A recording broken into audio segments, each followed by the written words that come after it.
It wasn't supposed to be a night worth remembering. The plan was simple. Get out, grab a drink, sit in the farthest corner of the quietest bar I knew, and be invisible for a couple of hours. No noise, no calls, no feelings. Just amber liquid. Flickering candlelight and silence.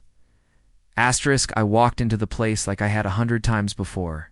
Same worn floors, same musty leather scent, same bartender with the tired eyes. The kind of bar that doesn't ask questions and doesn't play anything newer than 90s blues rock. I nodded at the bartender, raised a hand like a silent contract, and took my seat near the back, facing the window. Rain tapped the glass like it was trying to speak in Morse. Asterisk, the first sip of scotch burned the edge off my mood, loosening my shoulders. I closed my eyes for a second, just to let it sit. The day had been brutal. Work was a mess. My phone had been buzzing with texts I refused to read. And the memory of him, the last hymn, still hovered like the stale scent of a storm long past. I wasn't looking for anything tonight. Least of all a reminder of how badly I loved and how quickly that love was weapo Asterisk, 10 minutes in. The need for the restroom became non-negotiable. I stood, slow and steady, walked past the bar, nodded again at the bartender who never smiled, and stepped into the restroom. The mirror was cracked, but clean.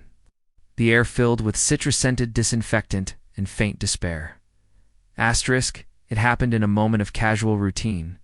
I adjusted my jeans in front of the mirror, reaching back to fix the tag on my shirt, and froze. A cold realization washed over me, chasing away the warmth of the scotch like a sudden breeze. I wasn't wearing any underwear. Asterisk, I blinked. Once. Twice, the absurdity of it caught me like a punchline with no setup. No underwear. None. How did I not notice when I left the apartment? Was it the rushed shower? The half-laundry basket? Had I truly reached the point of such personal chaos that I could walk into a bar half-dressed and not know it? Asterisk, I stared at my reflection. My hair was slightly messy, my eyes tired, shirt wrinkled. A man unraveling slowly, and now apparently. Commando in public? Asterisk. I laughed. Low, breathy, ridiculous. That was the moment I heard a voice behind me. Asterisk, you okay in there? Or did the scotch hit harder than usual? Asterisk, I turned, caught off guard. Man stood just outside the open restroom door. Leaning against the frame. I hadn't noticed him in the bar before. He wasn't a regular. Tall, dark hair, just messy enough to look deliberate. The kind of eyes that didn't ask for attention, but held it all the same. Asterisk, I opened my mouth to respond. But my brain was still doing the math of how to explain that I'd just discovered. I was sans underwear in a public setting, I went with. Yeah, no, I'm fine. Just wardrobe malfunction. Asterisk, he smiled. Not smug, not mocking. Like he got the joke without needing the punchline. Asterisk, first drinks on me, then. Nothing fixes wardrobe malfunctions like free scotch. Asterisk, I followed him back to the bar before my logic caught up with me. There was no reason to accept. No reason. To sit beside him, instead of going back to my dark little corner? But something in his voice, calm, dry, unpressured, felt like the first breath after holding your lungs too tight all day. Asterisk. He introduced himself as Ray. I offered my name in return, surprised how easily it slipped off my tongue.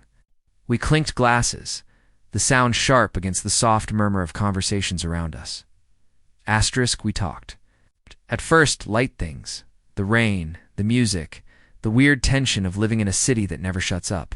Had that way of looking at you like nothing else in the room mattered, but not in a way that made you uncomfortable. It was like being given permission to be real for a moment.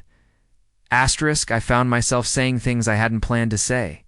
That I'd had a rough month, that someone I loved had lied to me in a way that split something inside I hadn't yet patched. That some nights, I just needed to disappear into a glass of scotch in a dark room. I left out the underwear part. Asterisk Ray listened. Not the kind of listening where someone waits for their turn to speak, but the kind that makes you feel like your words land somewhere safe. Asterisk. When I glanced at the window again, I noticed the rain had stopped. Asterisk funny, I thought. Silence. for solitude, to not feel anything.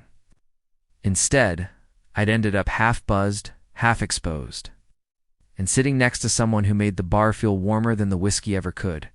Asterisk, and just like that, the night shifted. Not in a way I could name yet, but something had changed. Asterisk, and I wasn't sure I wanted it to change back. Asterisk. Ray's presence was like gravity, subtle, invisible, but pulling.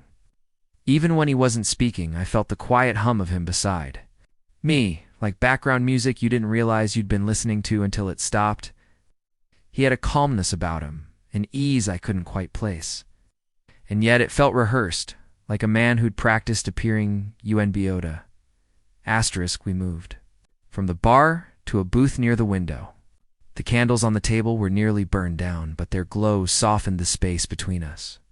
Outside, the streets were slick with rain, catching the red and gold reflections of passing cars. Inside, time slowed. Asterisk, he asked about my favorite songs, the worst meal I ever cooked, if I believed in soulmates. His questions came like driftwood and water, unexpected but not jarring. I told him I used to believe in that kind of connection, that the right person could see you fully and love you anyway. Then I joked about how it only took one cheating ex to shake that belief down to rubble. He nodded slowly, fingers tracing the rim of his glass. Sometimes we give the best of ourselves to people who don't know what to do with it, he said, like he was quoting something, or maybe remembering it. Asterisk, what about you? I asked. Ever been in love? Asterisk Gray hesitated.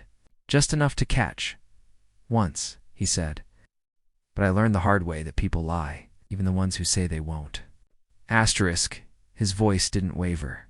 Something in his posture shifted, a small stiffness in the shoulders, the subtle retreat of his eyes. A man used to protecting his soft spots. I knew the feeling. Asterisk, we lingered there, talking around our wounds rather, than into them.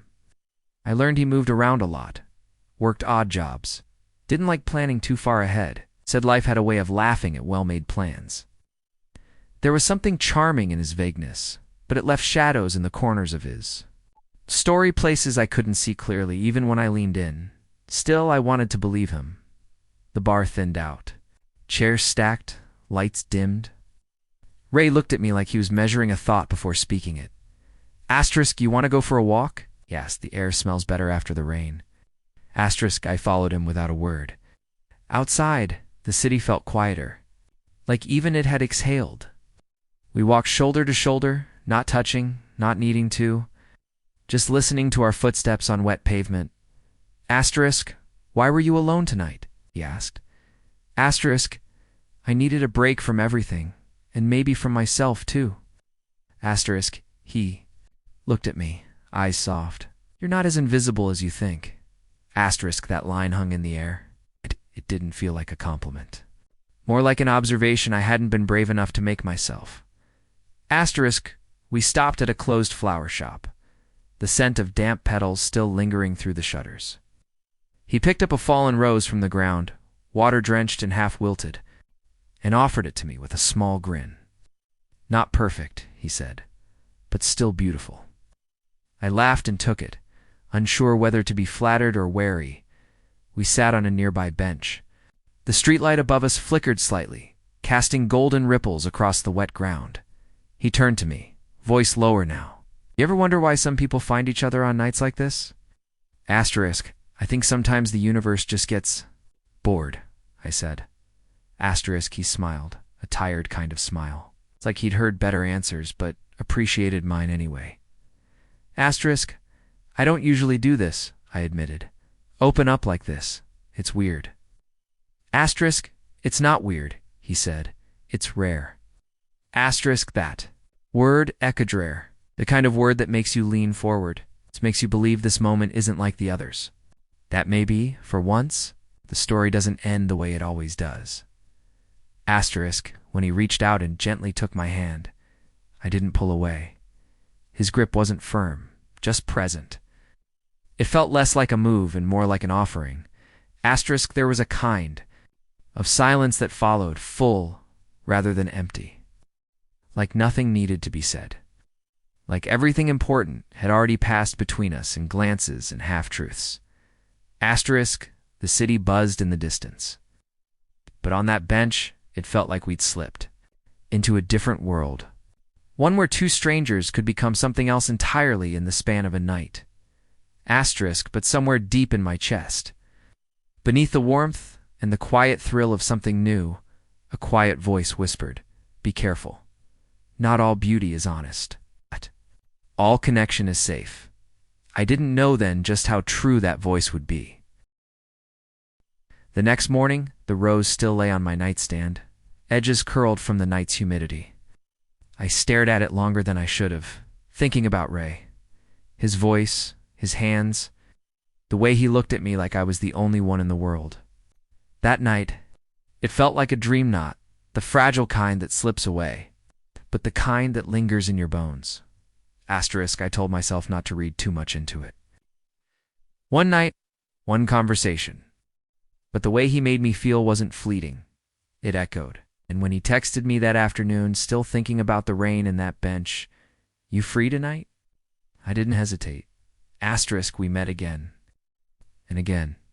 The nights blurred into each other, soft-edged and addictive. Sometimes we just walked. Sometimes we talked until the streetlights flickered out. Other times we didn't say much at all, and it still felt like enough. Ray had this way of making silence feel meaningful, and I kept giving him parts of me I didn't know were still waiting to be held. Asterisk, but even in the warmth, something colder pressed at the edges. Asterisk, he was careful. Careful, he rarely talked about where he stayed, what his days looked like, or who he kept close when I wasn't around. There were gaps in his story. I tried not to fill them with suspicion, but it's hard not to get curious when someone's life feels more like a shadow than a shape. Asterisk, one night, while we were curled up in my apartment watching old films, I reached over and tucked a lock of hair behind his ear. He looked at me, eyes unreadable. Asterisk, why do I feel like I know everything and nothing about you at the same time? I asked. Asterisk, Ray didn't flinch. Because some things are easier to leave behind if they don't have names. Asterisk, the words should have felt poetic. Instead, they made something tighten in my chest. Asterisk, you hiding from something? Asterisk, not hiding, he said. Just trying to start clean. Asterisk, but clean doesn't mean clear. And I couldn't shake the feeling that whatever he was running from hadn't stopped chasing him. Asterisk, a few days later, the shift began. Asterisk, I was walking through the market when I saw him. Ray across the street laughing with someone. A man I didn't recognize. Their body language was too familiar, too relaxed. Ray's smile wasn't the kind he gave me. It was something deeper, older. I froze, blending into the crowd, heart pounding like I'd stumbled into a scene not meant for me. Asterisk, when I saw Ray later that night, he didn't mention the man. I waited, gave him space to bring it up, but nothing. Instead, he kissed me like always, like we were still the only two people in the world. Asterisk, I didn't ask. Not yet. I told myself not to ruin it with questions. But the silence between us began to stretch, no longer warm, just wide. Asterisk, the turning point came one evening when Ray showed up late. His shirt was wrinkled, his eyes distracted. We were supposed to grab dinner, but he kept checking his phone, replying to texts he wouldn't. Explain, asterisk, you okay? I asked, watching him fumble with his words. Yeah, just tired, he said. But tired wasn't what I saw in his face.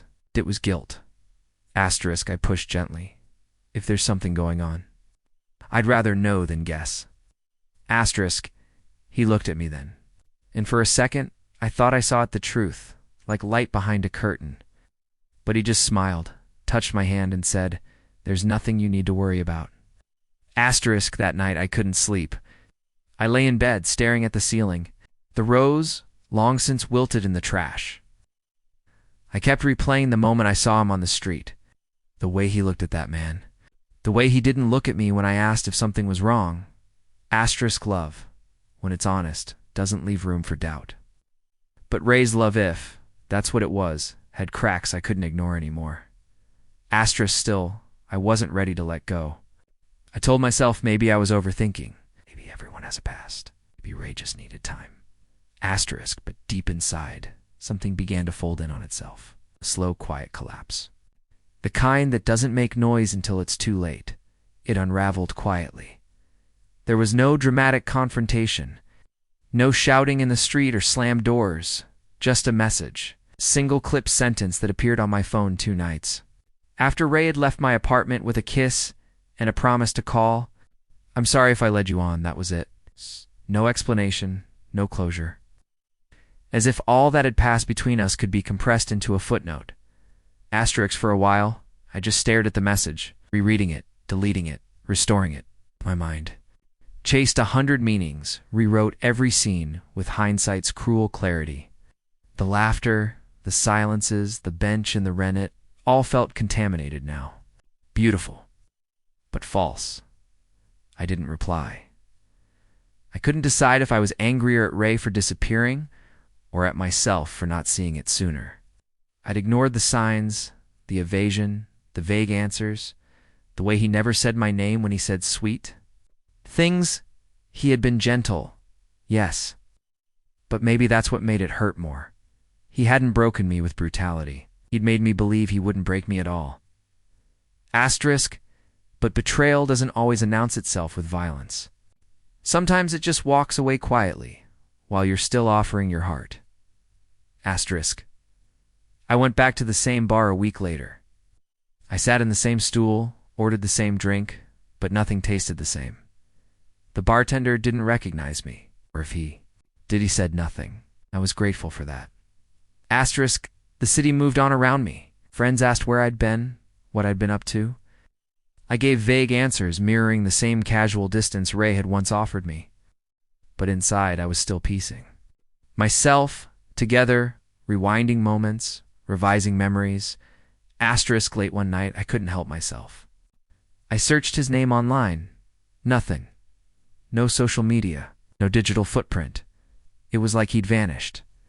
Or maybe he had never existed the way I thought he did. Asterisk. But then I found a tan old article, barely a paragraph long. A community newsletter. From another city? A charity fundraiser photo? Ray stood there with a man beside him, smiling, arms locked. The caption called them partners, a name I didn't recognize. A timeline that overlapped ours. Asterisk, the truth didn't hit like a punch. It landed like a weta, slow, heavy pressure pressing against the ribs. So this was the piece that never fit. Yes. The secret that made sense of everything. Asterisk, I wasn't the only one. I was the other. Asterisk, Ray hadn't lied in words. He'd lied in omissions. In the way he held back the edges of his life while inviting me into the center of mine. Asterisk, I didn't cry. Not immediately. The grief came later, quieter than I expected. It arrived in moments passing a flower shop, seeing a bench, hearing a song he once said, reminded him of me. It wasn't heartbreak in the grand cinematic sense. It was smaller than that, more private. Like realizing you've been talking to your own echo. Asterisk, weeks passed. Then months. Asterisk, and yet something strange happened. I began to feel ... lighter. Not better, not healed, but lighter. The ache settled into something I could carry. Bruise, not. A wound. Asterisk, one evening, I sat at a different bar across town. Unfamiliar faces, a new kind of quiet. A man sat next to me. He had a crooked smile, tired eyes, and a voice that sounded like he'd lived through things and come out softer. Asterisk, he asked. If he could buy me a drink? Asterisk, I almost said no. Almost retreated into the armor betrayal had taught me to wear. Asterisk, but then I thought of Raynot, with longing. Not even with anger, but with a kind of gratitude. Because even though he left, even though he lied by omission, he reminded me that I could still feel that my heart hadn't closed entirely, that I was still capable of vulnerability even if it came with risk. So I said yes, not because I was ready, but because I wanted to believe I could be again. Asterisk, and maybe that's what healing looks like, not forgetting the story that bruised you, but choosing to keep reading anyway. Asterisk.